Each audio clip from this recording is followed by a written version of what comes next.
Chapter 13. Here comes Halloween. Don't I usually say origin story with this one? I think I usually open with Origin Story Chapter 13. Here comes Halloween. We made it! Judy stood in the middle of the road under Notorious and yelled like a kid on a school excursion. Judy, you really do some cute things, nay. She puffed out her cheeks and pouted. Don't tease your elders. I wasn't really teasing, though. It's okay for a girl to be called cute, right? Although that doesn't suit me. Even though I really wanted to stand there like her and yell, the escort quest is over! But somehow, I don't think you'll have the same cute feeling that Judy made. Well, we went through some rough spots, but you girls really came through. I'll have to make a report to the Wayfarer Society. Should I take Ori's pass to them? Jimeno said, stepping away from the wagons, where the three blockheads were tending to the goat horses and securing the luggage. This question, huh? No, that's all right. I have some business with them myself, so I'll take it. Where's the Wayfarer Society's headquarters or building or whatever? Back in the capital city of Karlstrom. Karlstrom. It might take me a while, but since I killed her myself, I still feel like I should take it in. To be honest, I don't really have that sense of responsibility. I'm just postponing the problem of that black letter. Right. Be careful. Even if she was with the bandits, the Wayfarers are somewhat protective of their own. Really? Now it just sounds like a pain. Let's set that aside for now. Let's set that all the way to the side for now. I have to say, we were certainly lucky that you joined our caravan. I was a bit worried since there was only one of you, but you really came through. A bit of a bonus for dealing with that drakeling. If you don't mind, could you take this artifact to researcher Byron over there? Byron over there. We have a lot to unpack, but after that attempt to steal it, I'm getting pretty nervous holding on to it. Oh, yeah, okay, I can do that. With that, 465 silver, get! Judy's eyes popped open wide with that amount registered in her money count. Apparently, we got a 20S bonus for the bandits, a 75S bonus for protecting the artifact, and a 150S bonus for fending off the drakeling. And as bonuses, 2 quest items and a linked quest with the artifact. Although Judy decided to decline the 2 quest items, she and I shared the quest to deliver the artifact. Which actually ended really boringly without any reward, and researcher Byron only said, "Oh, Jimeno sent you? Thanks, you seem like a trustworthy sort. I'll let people know around here." It feels like a flag for more quests, but in the end he just turned back to whatever he was analyzing. Maybe there'll be a quest later. Anyway, we finally reached Nordius. It's not really much of a town, or village, how should I say it? It's like a town from an old American western, empty space, barren land, and few buildings, but the buildings are somewhat nicer looking than the ones in the movies. The biggest building isn't the saloon or church, though, like in those movies. It's a building with a roughly cut wooden sign labeled it as Trading Post. The next 2 biggest buildings are labeled as Lodgings and Research Center. Aside from that, there are a few other buildings, like their ranger's office, warehouse, and stables. Otherwise, the buildings are small, house-like things that are not labeled. They're all built facing an open area, the town square, I guess, and in the middle is a teleporter, like the ones in the beginner villagers. We should hurry up and register the teleporter so we can come back quickly any time. Judy dragged me off towards it. Judy, no, it's nothing. Well, whatever. At first I was going to tell her off for telling me about registering the teleporter, however that works, but something like this will be mainstream information pretty soon, so there's no need to meddle too much. If anything, I'll just text Chewie this information so we can spread it on the forums. I reach out to activate the teleporter. I don't really know how to use this, because I didn't bother with it back in the beginner villages. Traveling should be done with your own feet, is not what I'll be saying. Even if I use teleporters more rarely than other people, there are just times when instant transition is easier. I didn't bother with it back in the beginner villages only because I was exploring the areas around them. Judy points to a panel. Put your hand on that. I see. It is intuitive, and I probably could have figured it out a bit by myself, but you still feel like an idiot when you're standing and looking at a teleporter all over because you don't know how to use it. A pale light rises around me, and the teleporter and the notification, "You have registered Nordius as a teleport point," popped up. Oh, from the opposite side of the teleporter, Jury's touching another panel, and the light flashes up around her soon, too. By the way, it turns out that Jury isn't exactly a GM. She's kind of like, how would you describe it? A GM's assistant? A GM's scout? Anyway, she's supposed to stay undercover and investigate troublesome players or exploiters to either catch them in the act or find out the truth of a situation, and then secretly contact an actual GM to take care of the situation. It's the dev's attempt to counter false reports or harassers that use exploits. Somehow, after she explained it, so she's supposed to be bait, that's what I immediately thought of.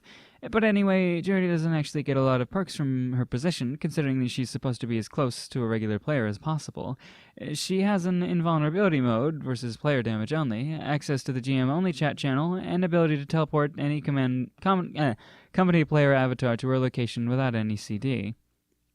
Cooldown, right. Probably the most OP thing, OP means overpowered, thing she gets is that she's friends with some of the programmers and scriptwriters.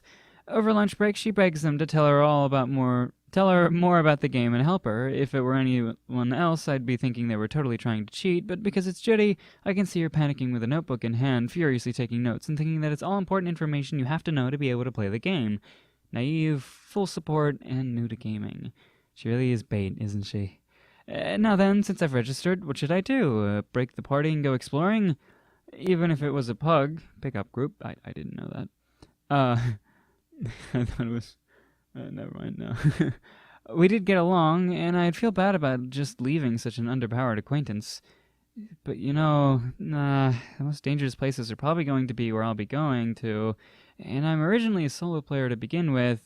Just when I was agonizing it over in my head... Ding dong ding! System announcement, in 1 hour the server will be offline to prepare for the event patch. Once again, system announcement, in 1 hour. What? The most elegant sound escaped my mouth. Oh, that was tonight? I forgot to look at the news today. Judy is talking about notice pop-ups, so notice that pops up whenever you log in. If you click on it, it will tell you the current events, updates to the games, current top rankers, etc. Or you can be like me and just dismiss it immediately. Wait, Judy, an event already? It's only been a week, yeah? Well, OriginStory has the premise that there will be lots of events. Well, yeah, but it's only been a week. People are still going to be figuring out their characters, and to distract players from getting new quests and equipments to level up. It's okay. It's a really small event, almost like a side quest. The patch is only supposed to take an hour, a half hour at most. And what it is, it's... Whoa! I hurriedly covered Judy's mouth. Even though there are no other players than us here right now, Judy, you should be careful. I'm sorry? I sigh. Judy, I figured out your problem. You just like giving too much information. Learn to answer in one sentence. What do you mean? You just almost told me what the event was going to be before any other information came out. Next time, all you have to say is, it's a really small event, and that's it. Or like, when I asked you about how you got to town when I met you, just say, I ran all the way here. Don't talk about how you calculated the monster's active periods and non-active periods. But if people ask, you're a GM, kinda. It's okay to lie by omission. I ended up lecturing Judy a little longer, registering her into my friends list, and then we broke up the party. Judy needed to go back to the East Beginner Village in preparation for the event, and so I saw her off. Well, she just used the teleporter before logging out myself. I'm so exhausted from today. Ne-chan! Bang! Oi, don't bang the doors! Do-do-do. I hear Chibi's footsteps thudding down the stairs. He ignored me. Before I started playing today, I told myself that I was going to go out for a run after I logged off, but, if the server maintenance is only going to be half an hour, I just got the Nordius, I want to look around more, I'm not just lazing around, drinking coffee and watching TV just because I didn't feel like getting changed into sportswear, Seriously, putting on a sports bra my size is horrible. If it's not tight enough, it won't help, because it's so tight, getting it on is... Anyway... Chibi, you're too noisy. Ne-chan, have you seen the event notification? If there was one after they announced the patch, no. Here. They released it the minute they closed the servers down for the patch. Toto shoved his phone in front of me. How should I say it? Are the developers pumpkin lovers? There are pumpkins all over this announcement. So many that I don't even want to try to read the words. Jeez, Ne-chan, it's for Halloween. Oh, I see. That's why they had to hold the event now. I see. So it's a Halloween event. Chibi, I don't really want to read this pumpkin-infested notice. What's it say? Toto sighs, but he obediently turns the phone back towards himself. So, it looks like it's tournament-based with 3-man teams. According to the event notice, you don't need to worry about items, equipment, or even levels. What's with that? So sloppy. Well, it's probably because they started an event a week into gameplay, so it has to be something that everyone has a chance to win, whether you're playing from opening day or not. I scratched the back of my head, but it's tournament-based. How does that make any sense? It seems it's not centering around fighting. There's a haunted house, and whoever makes it through the fastest wins. And there's other prizes, like dealing the most damage, the most interesting video playthrough, and more. By the way, the and more part is actually written in. So it's kind of like hidden quests. Yep. So, Chibi, yeah? Why are you making sure that I know all the information to the event? I sense an ulterior motive. Normally, he'd just yell down, "Hey, the event notice is up." Toro looks away. Don't you have a regular party already? Or, see, we only have 5 people. We're saving a spot for a healer, but that means we have a group of 3 and 2, and apparently you only get 1 chance to go through the haunted house, so recruiting someone whose gameplay we know would be better. I see. If you're looking for a designated healer, eh? I trail off. I thought about tossing Judy over to Toru, but somehow... Toru's all about gameplay optimization. To hand him a GM, even if she really isn't a GM in the strictest sense, I frown. Is it really that important to be comfortable with your companion's playstyle? Level, equipment, and items all don't matter, so it probably won't be combat-based. No, there's a prize for the most damage dealt, too. That's right. Man, I just finished that escort quest and was all about to go solo out in the wilderness. But it can't be helped. The event requires a 3-man team, and what true gamer would give up the chance to participate in the first event of the game ever? No one, that's who.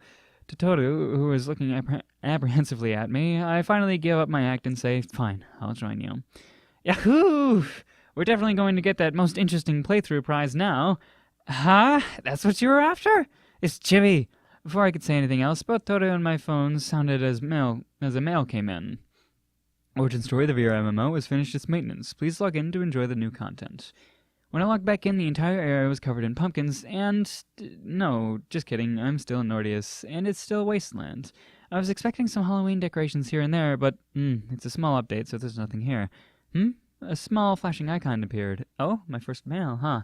I mutter as I walk over to the mailbox in Nordius. It's right next to the teleporter, so it's like 2 steps. You have to go to a mail. Oh, brilliant. System mail. Trick or treat. It's Halloween. Come to Kellstrom's main square to celebrate with us. Free treats and fun tricks. Hobble's haunted house is live. Attached, cosmetic. Halloween set 5 candied apples. Heh, they're giving away some freebies, huh? I'd attach the items into my bag. Candied apple, consumable. A candied apple with jack-o'-lantern face. Effect dispels all debuffs. Applies the satiated state for 2 hours. Yeah, satiated. Cosmetic Halloween set. Special. A costume set for Halloween contains 1 head cosmetic, 1 chest cosmetic, 1 leg cosmetic, 1 feet cosmetic, and 1 hand cosmetic. Special. Choose from 1 of 3 sets. Oi, oi, oi, ain't this too good for some freebies? Usually they'd say it's only a limited time in the stores and they'd make you buy them, either with in-game gold or real-life money transactions. We've got some generous devs. Cosmetics are nice, but they have no stats, but you can wear them over your equipment, so even if you change equipment often, your appearance can stay the same. But in other games I've played, the cosmetics are all costume-like outfits with almost no armor, so if you want to go around in armor, you're out of luck. I'll have to ask Chi and the other crafters about what they've found in this game later. 3 choices are a cute witch with the witch's hat, a skirt, and thigh-high stockings, a mummy with torn clothing, an orange vest and bandages all over, a pumpkin head with gothic suit-like clothing. It seems that there aren't any gender limitations. I wonder if any guys would choose the witch outfit. Lol. Although the mummy outfit is more my style, at the same time, I could wear a pumpkin on my head. If I went into werebear form, I could be a bear wearing a pumpkin on my head. Anyway, I ended up choosing the pumpkin cosmetics set kinda quickly. Ping! Player to all has invited you to a party. Will you accept? Yes, no. Oh yeah, the chibi logged on. Okay. I accept the invite, then use the teleporter to jump to Kellstrom. Ugh. So, teleporters are convenient, but they cut your inputs, pull your avatar out of the world, and then put it in the world before putting your feedback back in. It's like logging in and out really, really fast, and it's not always pleasant. But, well, I can't deny that it's convenient. I can teleport to Kellstrom despite not having been there before because I already reached average level 5. It's because it's the main city and dead in the center of all beginner villages, so the devs made it easy to get there so people can meet up easier. And apparently the events will be held here. There aren't many pumpkin decorations in the city either, but there are a lot of players running around as witches, mummies, and pumpkins. There are so many people! Ne-chan! Or Ne-chan! The bouncing mummy werewolf waving his hand is Toru. I thread my way through the crowd and reach him. I'm impressed you knew it was me. Only Ne-chan would book the pumpkin costume just for the pumpkin head and only wear the pumpkin head with the rest of her outfit, the beginner armor. I'm sure there are some others. Not out of the girls that I've seen. Toru sighs. Anyway, this is Sylvester. Sylvester. Is that how you spell Sylvester? I guess so. An archer. Sylvester, this is my sister, Naru. Hi, I'm Naru. Thanks for taking care of Toru. He's been taking care of me as well. It's nice to meet you. Sylvester has blonde hair and green eyes. An elf, huh? He's wearing the pumpkin costume, but without the pumpkin head. There are a lot of people who are doing that, even though the pumpkin head is the best part of the costume. By the way, Chibi, not that I care, but Yo isn't with you this time? Yo went with our mage and utility player, so they split up DPS archer and tank mage crowd control, huh? That makes sense, so I'd be a kind of tank in this group. That's the idea. By the way, Nechan, if you go up to some of the vendors who are wearing witches' hats and say trick or treat, they'll give you candy cast consumables. Basically, HP and MP potions that refill your HP or MP bars by percentage. Whoa, the devs are really, really generous, huh? Since Toto and Sylvester already have checked out where the event is going to be held, we leisurely make our way through the city while getting candy from the dressed-up vendors. Our goal is the center of the city. I'm following Toto and Sylvester since I don't know my way around. Though all the chaos of these heavily placed streets is in front of me, I vaguely hear Sylvester whispering, "Your sister is interesting. Does she look like that in real life, too?"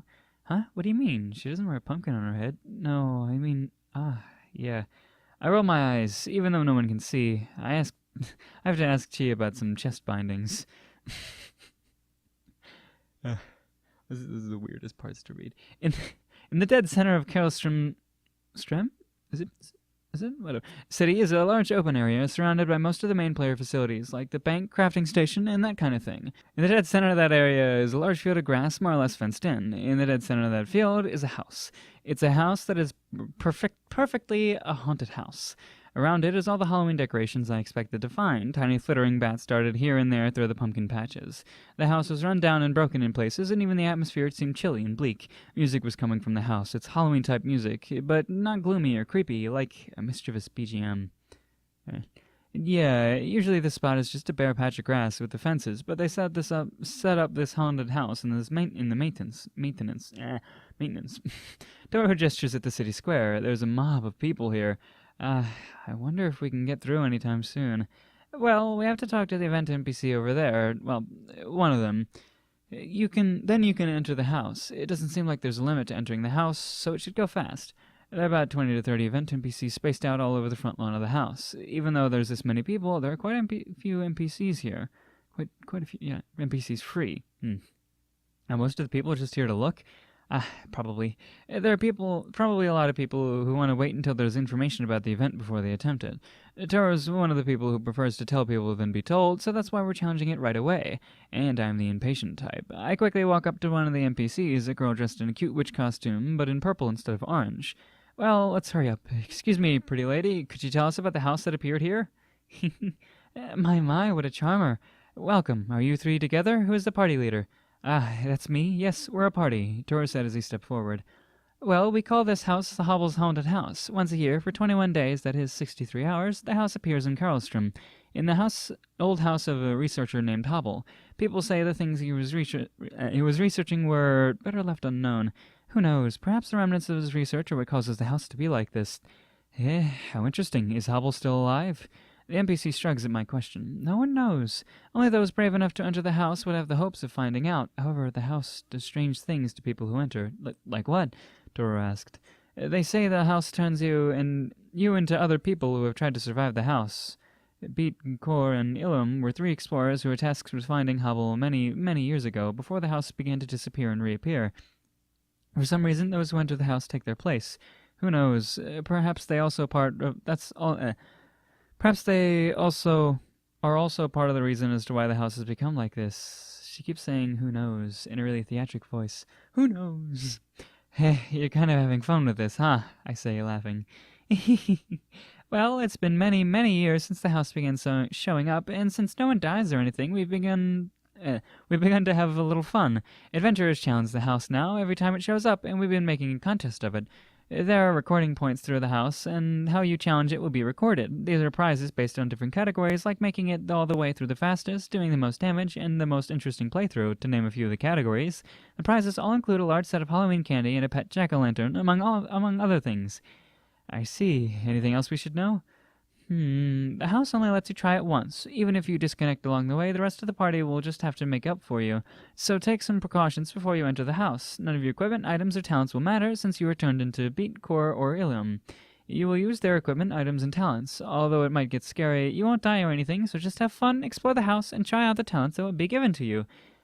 Okay, thanks. After I thank her and say goodbye, the three of us take our leave and discuss what we find out. Found out. Tora looked over his shoulder at the NPC, where another party has already approached her to talk to her. The NPCs really are so realistic, he said. I know. So, what do you think about this event? It's actually made to be an event for beginners, I think, Sylvester said, startling me. He's been really quiet this entire time, so I wondered if he just didn't like talking in front of me, but that doesn't seem to be the case. It just isn't the type. He's just the type that doesn't like to talk if there's nothing to talk about. Tora looked at him. What do you mean? Sylvester gestured toward the haunted house. The candy all have the effects that are really helpful for people just about to leave the beginner levels, and setting it up so we play a completely random character. It kind of feels like they want people to get a feel for different talent sets. Since we can't build alts, this gives some people a chance to try something completely different without having to completely delete this character to start over. Is that so? Tora scratched the back of his head. It's true that levels and equipment don't matter at all like this, so do you want to try it now? You have a little over 2.5 days to give it a go. I ask. Yeah, let's do it. Sylvester has a research paper to write, so it's better to do it now, and we all have time. Even though Tora says that, you just want to be one of the first ones in, Chibi. Talents. Axe level 15, Bolstered Endurance level 15, Sharp Senses level 12, Scavenge level 13, Spirit of the Wild Hunt level 11, Inheritance of the Forest Guardian level 10. Average level 12, Talent Points 14. Extra. Things Narumi doesn't know about. Seasonal events. Some of the higher-ups among the developers are huge fans of parties, so one of the major pulls for Origin Story is that there are lots of events. Some of the events are seasonal celebrations, while others are done to give the game a feel like it is an ever-changing environment. For Origin Story's first event, the event is very small. Despite certain directors' hobbies, the decorations were kept to a minimum in order to not disorient new players who are trying to memorize their way through the city. The event was carefully designed so that no one would have an advantage over anyone else, at least in regards to levels. The event is also very short in order to avoid derailing gameplay, and everyone who has made a character before or during the event will receive the system mail now received with the items that were attached, even if they weren't able to log in or participate in the event. The prizes are also mostly just fun prizes, so as to not unbalance the beginners who are unable to participate in the event. The best items are probably the very useful Halloween candies, which do not have to be won in the Haunted House event, but can be received from trick-or-treating certain vendors in Carolstrom. Yay! So here's your cosmetics. Let's give a click on that, see what happens. Check that out. Yeah, you'd be a witch or a mummy or a pumpkin. Cool. Yeah. Maybe I should have waited till Halloween to do this. Nah. It's what, like a month from now? Yeah. It's fine. I wanted to bring it back. I didn't know it was like a Halloween thing. You know, it goes with the story. Whatever. Yeah. Origin Story is back. Every Saturday, 7:30. 7:30? 7:30. Yeah!